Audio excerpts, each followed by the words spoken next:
What we're going to do today is something that's never been done with these crisps or chips before, and that is to make a potato dauphinoise. The whole point of this is to make something a little bit easier. You know what, I'm just going to come out and say it. This was an experiment. I wanted to see if it worked. So I'm going to start by adding 300 mils of double cream. In there goes 200 mils of milk and some smashed garlic. We're also going to add some MSG, and as that comes to a boil, we'll be adding a bit of thyme. So while we wait for that to come to the boil, let's place our Pringles in our casserole dish. Now I've gone with 2 lots of sour cream and onion and an original, which is salted.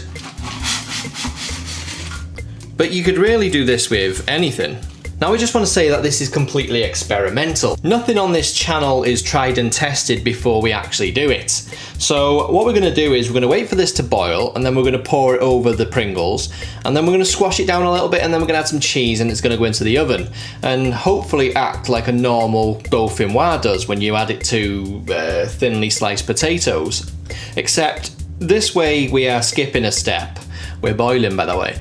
We are not thinly slicing the potatoes and cutting our hands off with a mandolin. Our dauphinoise liquid mix is done. We're just going to drop the thyme in there.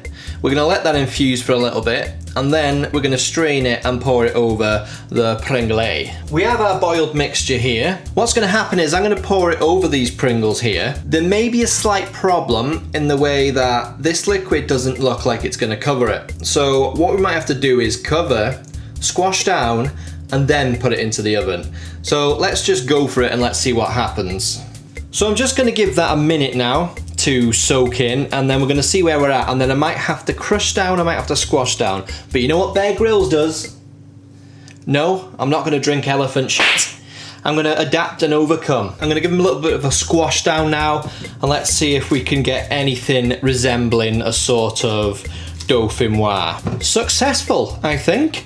What I've done is I've just added a little bit more milk, dropped some cheese over the top of this, some black pepper, and a bit of paprika. That's not going to add to the taste a whole lot. All it's going to do is just give it some nice colour. So that's going to go in the oven now. Hopefully 10 minutes does it. Hopefully just to get a crisp on those cheesy strands on top. The whole point of this is to make something a little bit easier than making dauphinoise. As you can see, I got a full tray out of 3 tubes of Pringles. You know what? I'm just going to come out and say it. This was an experiment. I wanted to see if it worked. Right, that's been in the oven for 20 minutes now. We're going to get it out and we're going to have a look. Wow.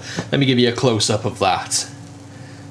Now, I'm not stupid, or, you know, completely stupid, so we're gonna let that settle a little bit because I don't want to be eating lava.